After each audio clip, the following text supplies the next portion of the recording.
4ാം ക്ലാസ്സിലെ എല്ലാ മക്കൾക്കും പുതിയൊരു വീഡിയോയിലേക്ക് സ്വാഗതം. ഇന്ന് നമ്മൾ നോക്കാൻ പോകുന്നത് 4ാം ക്ലാസ്സിലെ മലയാളം കേരള പാഠാവലിയിലെ 1ാമത്തെ യൂണിറ്റിലെ ഒരു പാഠഭാഗമായിട്ടുള്ള അരികെ അകലെ എന്ന പാഠഭാഗമാണ്. ഓക്കെ, അപ്പോൾ ഇതിൻ്റെ മുന്നേയുള്ള പാഠഭാഗങ്ങളും അതിലെ പ്രവർത്തനങ്ങളും നമ്മൾ അപ്ലോഡ് ചെയ്തിട്ടുണ്ട്.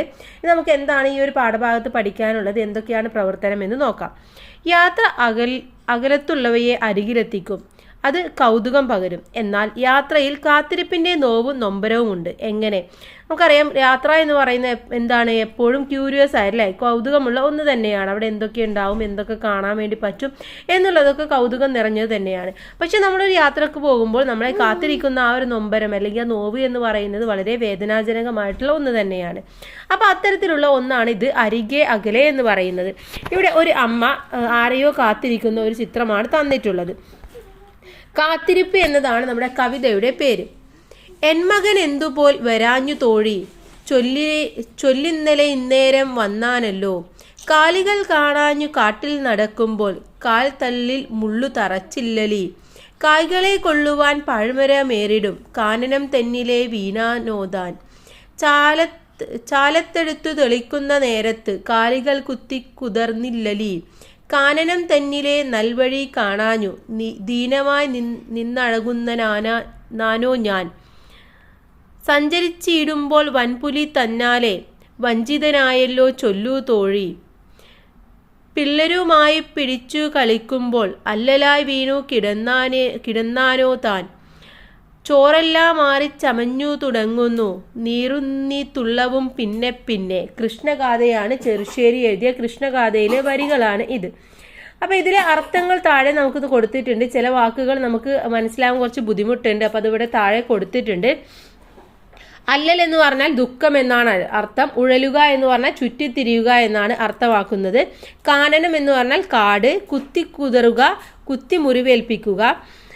തറച്ചില്ലലി, തറച്ചിട്ടുണ്ടാവില്ല അല്ലേ എന്നുള്ളതാണ്. തോഴി, കൂട്ടുകാരി എന്നാണ് അർത്ഥം. ദീനൻ, വിഷമിച്ചവൻ എന്നാണ്. വരാഞ്ഞു എന്ന് പറഞ്ഞാൽ വരാതിരുന്നു എന്നതാണ്. അപ്പോൾ എന്താണ് കൂട്ടുകാരെ ഈ കവിതയിലൂടെ ചെറുശ്ശേരി പറയുന്നത്? ചെറുശ്ശേരിയുടെ കൃഷ്ണഗാഥയിൽ നിന്നെടുത്ത ഒരു ചെറിയ ഭാഗമാണിതെന്ന് നമുക്ക് മനസ്സിലായി അല്ലേ. അപ്പം തൻ്റെ മകനെ കാത്തിരിക്കുന്ന ഒരു അമ്മയുടെ ഉള്ളിലെ ആശങ്കകളാണ് ഇവിടെ കവി പറയുന്നത്.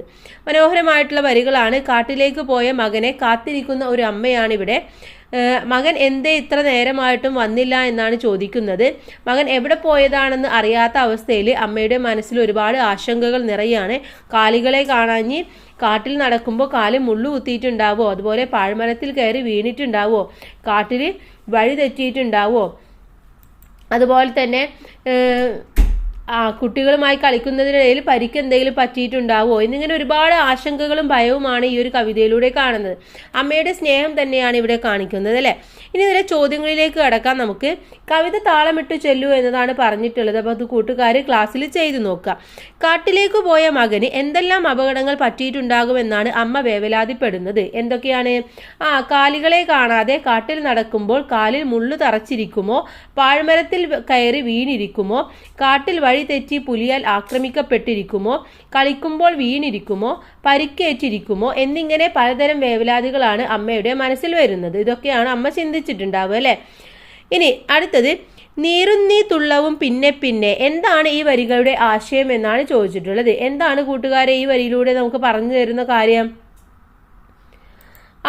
മകനെ കുറിച്ച് ഓർത്ത് അമ്മയുടെ ഉള്ളിൽ എത്രമാത്രം ദുഃഖം നിറഞ്ഞിരിക്കുന്നു എന്നാണ് ഈ വരികൾ കാണിക്കുന്നത്. മകനെ കുറിച്ചുള്ള ആശങ്കകൾ അമ്മയുടെ ഉള്ളിൽ ദുഃഖം നിറക്കുന്നു എന്നാണ് കവി പറയുന്നത്.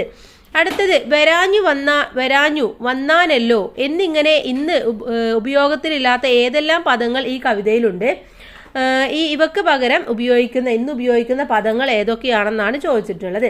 വന്നാനല്ലോ എന്ന് പറഞ്ഞാൽ എന്താണ്? വന്നല്ലോ എന്നുള്ളതാണ്. വരാഞ്ഞു എന്ന് പറഞ്ഞാൽ വരാതിരിക്കുക എന്നതാണ്. ഇന്ന് ഉപയോഗിക്കുന്നത് വരാതിരിക്കുക എന്നതാണ്. തറച്ചില്ലലി, തറച്ചിട്ടില്ല അല്ലേ എന്ന് തന്നെയാണ്. നീറുന്നീ തുള്ളവും, മനസ്സിലെ ദുഃഖമാണ് അവിടെ കാണിക്കുന്നത്.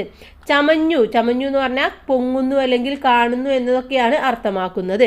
ഓക്കെ, അപ്പോൾ ഇത്രയുമാണ് ഈ ഒരു പാഠഭാഗവും അതിലെ പ്രവർത്തനവും എന്ന് പറയുന്നത്.